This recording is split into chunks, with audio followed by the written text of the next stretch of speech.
പത്തനംതിട്ട ജില്ലയിൽ SP ആയിരുന്ന സമയത്തായിരുന്നു. ഒരു പെൺകുട്ടി 6 വയസ്സ് 6-7 വയസ്സുള്ള ഒരു പെൺകുട്ടി മരിച്ചു കിടക്കുന്ന കണ്ടു. അത് വീട്ടിൻ്റെ കുറച്ച് മാറി ഒരു സ്ഥലത്ത് അതൊരു ചതുപ്പ് നിലത്തിനും ഒരു കുളവും ഒക്കെ ഉണ്ട്. അതിൻ്റെ വശത്തായിട്ടാണ് മരിച്ചു കിടന്നിരുന്നത്. അപ്പോൾ ആദ്യം ഞങ്ങൾ എന്തെങ്കിലും അപകടം വന്ന് മരിച്ചതായിരിക്കും എന്ന് വിചാരിച്ചു. പക്ഷേ ഞങ്ങൾ പോസ്റ്റ്മോർട്ടം ചെയ്തൊക്കെ നോക്കിയപ്പോൾ അതിനെ പീഡിപ്പിച്ചിട്ടുണ്ടായിരുന്നു, അതിനെ റേപ്പ് ചെയ്തിട്ടുണ്ടായിരുന്നു.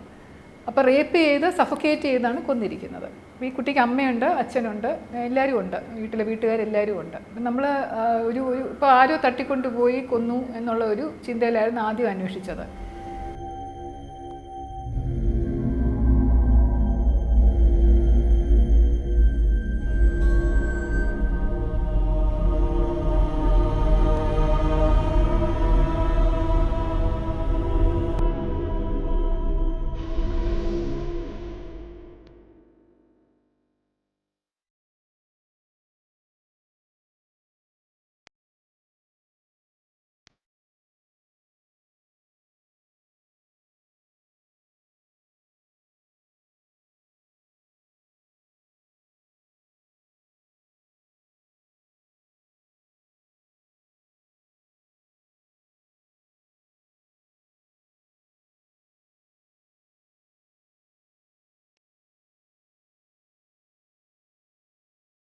അന്വേഷണം ഇപ്പോൾ ആദ്യം ആ കുട്ടിയുടെ വീട്ടുകാർ, പിന്നെ അത് കഴിഞ്ഞ് നാട്ടുകാർ, അവിടെ പരിചയക്കാർ. ഇപ്പോൾ ആ ഒരു സമയം ഒരുപാട് വർഷങ്ങൾക്ക് മുമ്പായിരുന്നുകൊണ്ട് എനിക്ക് തോന്നുന്നിപ്പോൾ 95-96 കാലഘട്ടത്തിലായിരുന്നത് കൊണ്ട് സയൻറ്റിഫിക് ഇൻവെസ്റ്റിഗേഷൻ ടെക്നിക്കൊന്നും അങ്ങനെ അങ്ങോട്ട് വികസിച്ചിരുന്നില്ല.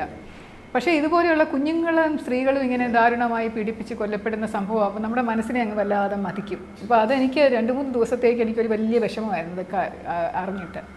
പിന്നെ ഒരു 3-4 ദിവസം നമ്മൾ കഷ്ടപ്പെട്ട് അന്വേഷിച്ചിട്ടും ഇതിനൊരു തുമ്പും കിട്ടുന്നില്ല, ആരും ഒന്നും പറയുന്നില്ല. ഈ കുട്ടി സ്കൂളിൽ നിന്ന് വന്നു കഴിഞ്ഞിട്ട് എങ്ങോട്ട് പോയി, കളിക്കാൻ പോയി എന്ന് പറയും.